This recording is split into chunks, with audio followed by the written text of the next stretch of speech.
जय वज्रभिषा सज्जनों, स्वागत है आप सभी का मेरी नई वीडियो पे। उससे पहले यदि अभी तक आपने मेरे इस चैनल को सब्सक्राइब नहीं किया अथवा आप पहली बार मेरे इस चैनल पे हैं तो शीघ्र ही चैनल को सब्सक्राइब कीजिए एवं मेरी प्रत्येक नई वीडियो को सबसे पहले देखने का सौभाग्य प्राप्त कीजिए। तो सज्जनों, शुरू करते हैं आज की नई वीडियो। भगवान कृष्ण बोले, हे युधिष्ठिर, कार्तिक मास के कृष्ण पक्ष की एकादशी का नाम रमा है। इसके माहात्म्य की कथा ऐसे है। एक मुचकंद नाम का राजा सत्यवादी और विष्णु जी का परम भक्त था। उसकी कन्या का नाम चंद्रभागा था। उसका विवाह राजकुमार शोभन के साथ किया। शोभन का शरीर निर्बल था, श्रद्धा उसकी पूर्ण शक्तिशाली थी। एक दिन शोभन ससुराल में था और रमा एकादशी आ गई। मुचकंद नाम के राजा ने ढिंडोरा पिटवा दिया।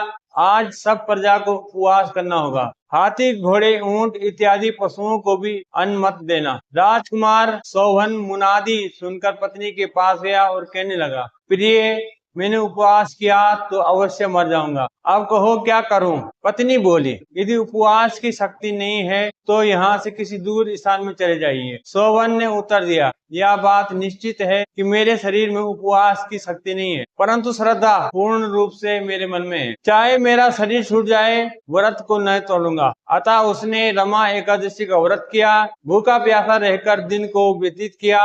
कष्ट पाकर रात्रि को भी जागरण कर निकाल दिया। प्रातः काल होने से पहले ही उसके प्राण चले गए। व्रत के प्रभाव से उसे इंद्राचल नामक पर्वत पर रत्न जटित उत्तम नगर प्राप्त हुआ। यहाँ इंद्र के समान आनंद लेने लगा। गंधर्व और अप्सरा उसकी सेवा करने लगी और स्तुति करने लगे। एक समय मुचकंद नगर का रहने वाला एक ब्राह्मण सोम शर्मा नाम का तीर्थ करने को निकला।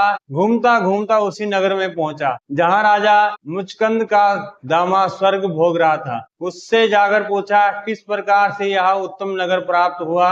कौन से पुण्य का फल आपको प्राप्त हुआ? शोभन ने उत्तर दिया, यह सब प्रभाव रमा एकादशी का है। मेरे जन्मों के अनंत पाप रमा एकादशी करने मात्र से नष्ट हो गए और यह अनुपम नगर प्राप्त हुआ। परंतु यह नगर अध्रुव है। ध्रुव बनाने की शक्ति मेरी पत्नी में ही है, अतः उसे यह शुभ संदेश अवश्य देना। ब्राह्मणों ने घर आकर चंद्रभागा से सब समाचार कहा और उसे इंद्राचल पर्वत पर मुनि वामदेव के आश्रम में ले गए। मुनि ने चंद्रभागा के मंत्रों द्वारा अभिषेक किया।